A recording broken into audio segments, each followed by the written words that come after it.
ഇന്ന് ഞാൻ നിങ്ങളെ കാണിച്ചു തരുന്ന ഒരു ഹിസ്റ്റോറിക്കൽ പ്ലേസ് ആണ് പാലക്കാട്ടുള്ള കോട്ട. പാലക്കാട് കോട്ട. അതിൻ്റെ മുൻപിൽ ഒരു ബോർഡൊക്കെ വെച്ചിട്ടുണ്ട്, കണ്ടോ. ഇപ്പോൾ ഇത് ഭാരത പുരാവസ്തു വകുപ്പാണ് സംരക്ഷിക്കുന്നത്. പാലക്കാട് കോട്ട പുരാതന കാലം മുതലേ നിലനിന്നിരുന്ന ഒരു കോട്ടയായിരുന്നു. പക്ഷേ ഇത് പുതുക്കി പണിതത് ഹൈദരാലിയുടെ കയ്യിൽ കിട്ടിയ ഇതാണ് അതിൻ്റെ എൻട്രൻസ്, കണ്ടോ. ഫ്രണ്ടിലുള്ള വാതിലാണ്. എന്നെ സ്ട്രോങ് ആണെന്ന് നോക്കിയ ഈ കോട്ട. അതുപോലെ ആ വാതിലും ഒക്കെ ഇപ്പോഴും നല്ല നല്ല സ്ട്രോങ് ആയിട്ട് തന്നെ ഇരിക്കുന്നു കോട്ട. ഒരു പുട്ടൽ പോലും വീണ്ടില്ല എന്നുള്ളതാണ്, കണ്ടോ. എത്ര സ്ട്രോങ് ആയിട്ടുള്ള കല്ലുകൾ കൊണ്ടാണ് ഇത് പാലക്കാട്ട് പണ്ട് കാലത്ത് പാലക്കാട്ട് ഭരിച്ചിരുന്ന പാലക്കാട്ട് അച്ഛൻ തൻ്റെ എതിരാളികളെ വധിക്കുന്നതിനായിട്ട് മൈസൂർ രാജാവായിരുന്ന ഹൈദരാലിയെ സമീപിക്കുകയുണ്ടായി. അപ്പോൾ പാലക്കാട് കണ്ടപ്പോൾ ഈ ഹൈദരാലിക്ക് ഇത് സ്വന്തമാക്കണമെന്ന് തോന്നി, ഭയങ്കരമായിട്ടും ഇഷ്ടപ്പെട്ടു. അങ്ങനെ ഹൈദരാലി ഇത് സ്വന്തമാക്കി. അതിനുശേഷം 1766 ഈ കോട്ട പുതുക്കി പണിത് നല്ല സ്ട്രോങ് ആക്കി പണിത് ഹൈദരാലി. പണ്ട് കോട്ട ഉണ്ടായിരുന്നു, പക്ഷെ അത് സ്ട്രോങ് ആക്കിയത് ഹൈദരാലിയുടെ കയ്യിൽ കിട്ടിയ പിന്നെയാണ്. സംരക്ഷിത സ്മാരകം എന്ന ബോർഡും വെച്ചിട്ടുണ്ട്, കണ്ടോ. പിന്നെ ഈ കോട്ടയ്ക്ക് ചുറ്റും ഒരു കോട്ട മതിലല്ല, ഒരു കിടങ്ങുണ്ട്. എന്നുവെച്ചാൽ ബ്രിട്ടീഷുകാർ ഇത് ആക്രമിക്കും എന്ന് ഹൈദരാലിക്ക് നല്ല ഉറപ്പുണ്ട്, അവർ സ്വന്തമാക്കാനുള്ള. അപ്പം അതുകൊണ്ട് ഇതിൻ്റെ മുകളിൽ നമ്മൾ സ്റ്റെപ്പ് കയറി ഇപ്പം മുകളിലാണ്, കണ്ട മുകൾ ഭാഗമാണ് നിങ്ങൾ കണ്ടുകൊണ്ടിരിക്കുന്നത്, കണ്ട. ഇത് ഓരോ ഹോളും കണ്ട. അത് പീരങ്കികൾ വെക്കാനാണ്, ശത്രുക്കളെ ആക്രമിക്കാനായിട്ട് പീരങ്കികൾ വെച്ച് ആ തോക്ക് അവിടെ വെച്ച് ശത്രുക്കളെ ആക്രമിക്കാൻ വേണ്ടി ഇതിന് ചുറ്റും ഇതുപോലെ ഹോൾ ഇട്ടിട്ടുണ്ട്.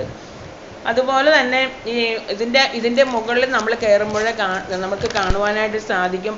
ഈ വൃത്താകൃതിയിൽ സ്പേസ് കാണാം. കുറച്ച് വൃത്താകൃതിയിൽ ഇങ്ങനെ പല സ്ഥലത്തും കാണാൻ പറ്റും. അങ്ങനെ 9 സ്പേസ് ഇതിൻ്റെ മുകളിലുണ്ട്. കാരണം ഇത് സൈനികർക്ക് അത് അവരെ ആക്രമിക്കുമ്പോഴേ മറിഞ്ഞിരുന്ന് ആക്രമിക്കാൻ വേണ്ടിയിട്ടാണ് ഹൈദരാലി അങ്ങനെ സജ്ജീകരണം ചെയ്തിട്ടുള്ളത്, കണ്ടോ. ഇത് ആ കോട്ടയ്ക്ക് ചുറ്റും കോട്ടയ്ക്ക് ഉള്ളിലേക്ക് കയറാതിരിക്കാൻ വേണ്ടിയിട്ട് ചുറ്റിനും കിടങ്ങുണ്ട്. ആ കിടങ്ങിനകത്ത് നിറച്ച് വെള്ളമുണ്ട്. അപ്പോൾ ശത്രുക്കൾക്ക് പെട്ടെന്ന് കോട്ടയുടെ ഉള്ളിലേക്ക് കയറാനായിട്ട് സാധിക്കുകയില്ല. അപ്പം അതിന് വേണ്ടിയിട്ടാണ് അങ്ങനെ ഹൈദരാലി ഉണ്ടാക്കിയിട്ടിരുന്നത്. ഇപ്പോൾ അത് വെറുതെ കിടക്കുവാണല്ലോ. അപ്പോൾ അവർ മീനും ധാരാളം ആമയുണ്ട് അതിനകത്ത്.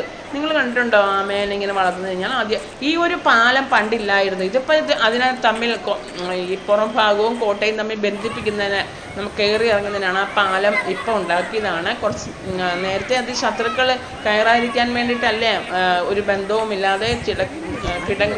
ഈ ഒരു മരം കണ്ടോ, ഈ ഒരു വലിയ മരം ഇങ്ങനെ വന്ന് അതിൻ്റെ ഒരു ശിഖരം ഇങ്ങനെ വന്ന് ഇവിടെ താന്ന് ആ ശിഖരം അവിടെ നിന്ന് പിടിച്ച് വേറൊരു മാവായിട്ട് അങ്ങനെ ഇങ്ങനെ ഒരു വള്ളം പോലെ ആ മാവ് മാറിയിരിക്കും. അവിടെ നിന്ന് കുട്ടികളെ കളിക്കും. ഇത് ജയിലായിരുന്നു, ഈ ശത്രുക്കളെ പിടിച്ചിരുന്ന ജയിലായിരുന്നു നിങ്ങളിപ്പോൾ കാണുന്നത്. അത് ഇപ്പോൾ അവിടെ സപ്ലൈകോ ഓഫീസും അതുപോലെ തന്നെ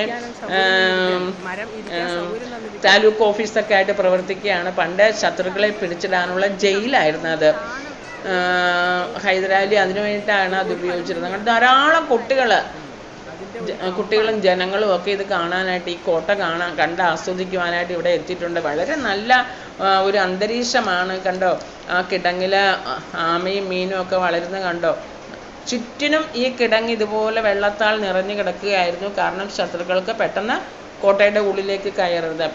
അതിന് വേണ്ടിയിട്ടാണ് ഇങ്ങനെ ഹൈദരാലി പണി കഴിപ്പിച്ചിട്ടത്, ചുറ്റിനും വെള്ളമായിട്ട്. അപ്പോൾ ആ ശത്രുക്കൾക്ക് പെട്ടെന്ന് കോട്ടയുടെ ഉള്ളിലേക്ക് കയറാൻ പറ്റത്തില്ലല്ലോ. പിന്നീട് ഇപ്പോഴാണ് ഒരു പാലം ഉണ്ടാക്കി അപ്പുറം ഇപ്പുറം തമ്മിൽ ബന്ധിച്ച് നമുക്ക് കയറി ഇറങ്ങാൻ സാധിക്കുന്നത്, കണ്ടോ. എന്തോരം മീനാന്ന് നോക്കിയേ. ഇതിൻ്റെ വടക്ക് ഭാഗത്താണ് കോട്ടയുടെ നമ്മൾ ആദ്യം കണ്ട എൻട്രൻസിൽ കണ്ട വാതിൽ, അതിൻ്റെ വടക്ക് ഭാഗത്തായിട്ടാണ്. അതുപോലെ തന്നെ അതിൻ്റെ പടിഞ്ഞാറ് ഭാഗത്തെ പടയാളികൾക്കൊക്കെ മറഞ്ഞു നിൽക്കാൻ പറ്റുന്ന രീതിയിലാണ് ഈ കോട്ട നിർമ്മിച്ചിരുന്നത്. അപ്പോൾ ശത്രുക്കളുടെ ആക്രമണം ഉണ്ടാകും, അതിൽ നിന്ന് രക്ഷപ്പെടാവുന്ന വിധത്തിൽ, അവരെ ആക്രമിക്കാവുന്ന വിധത്തിൽ, ആ ഒരു വിധത്തിലാണ് ഹൈദരാലി ഈ കോട്ട നിർമ്മിച്ച് വെച്ചിരിക്കുന്നത്.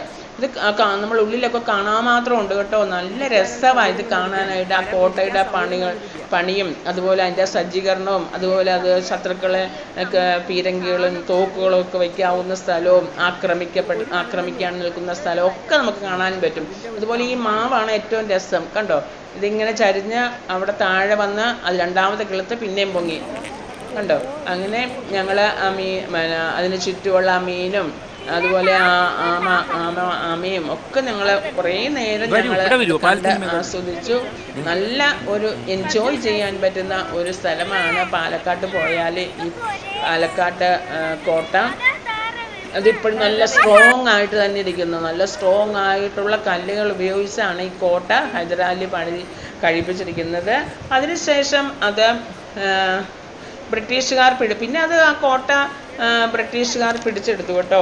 അവർ യുദ്ധം ചെയ്ത് ബ്രിട്ടീഷുകാർ നമുക്ക് സ്വാതന്ത്ര്യം കിട്ടുന്നത് വരെ ബ്രിട്ടീഷുകാരുടെ കയ്യിലായിരുന്നു ഈ കോട്ട.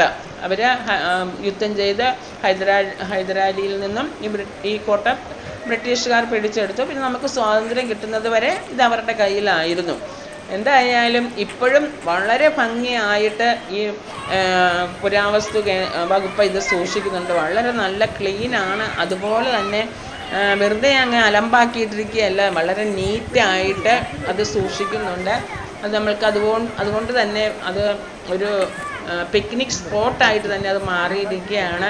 നമ്മളുടെ ഹിസ്റ്ററിയൊക്കെ ഇഷ്ടമുള്ളവർക്ക് ഇത് വന്ന് കണ്ടാൽ ആ പഴയ ഹിസ്റ്ററിയൊക്കെ നമുക്ക് ഓർമ്മിക്കുവാനായിട്ട് സാധിക്കും. രാജഭരണവും ബ്രിട്ടീഷ് ഭരണവും ആ യുദ്ധത്തിനുള്ള സജ്ജീകരണമായിട്ട് പണിത ആ കോട്ടയും ഇപ്പോഴും എന്നാ സ്ട്രോങ് ആണ്. ആ കോട്ട ഒരിക്കലും അത് നശിക്കത്തില്ല. അതുപോലെ നല്ല സ്ട്രോങ് ആയിട്ടുള്ള കല്ലുകൾ കൊണ്ട് പണിത കോട്ടയായത് കാരണം അത് ഒരിക്കലും നശിക്കത്തില്ല. ഇപ്പം പണിയുന്ന വീടുകളൊക്കെ പണിത് ഒരു വർഷം കഴിയുന്നതിന് മുമ്പ് പൊട്ടലൊക്കെ വീഴുമല്ലോ. ഇത് കണ്ടോ എത്ര വർഷം പഴക്കമുള്ള കോട്ടയാണെന്നറിയാവോ.